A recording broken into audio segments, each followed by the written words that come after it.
Dama ba ta magana komai. Abubuwa da dama suna damuna.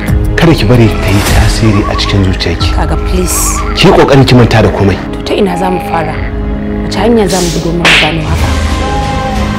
Rayuwar matar kadin da ka bani labari. Duk san ita ma abin da ta maimaita ke.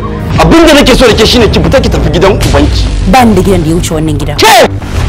Za ki fita ko ba za ki fita ba? Ni kake korar kare? An yi din. Ruwanka ne ka dauke ta a matsayin matarka ko akasin haka, amma ka sani duk abin da ya faru da ita kai za mu. Kar ki ƙara ganin abu a cikin ɗakin nan, ki ce za ki ɗauka ki ci. Ko shi ne ɗakin bai isa yana da ɗaukan abin da yake cikin ɗakin nan ki ci ba wallahi. Kofar nasa ba a rufe take. A rufe ta ciki? Idan ban kira ka da mijina ba. Ni ba mijinki ba. Dole na kira ka da mijina, inda igiyar aure ta ɗaure mu guri guda.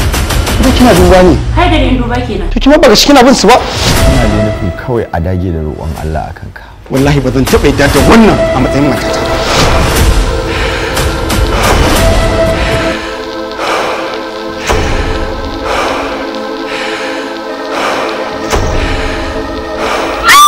Hujja. Shiri mai dogon zango zai fara zuwar muku ranar 25 ga watan Mayu 2024, wato duk ranar Asabar. Kasance da Sfulani TV domin zama ɗaya daga cikin ma'abotan kallon wannan ƙayataccen shiri na Hujja.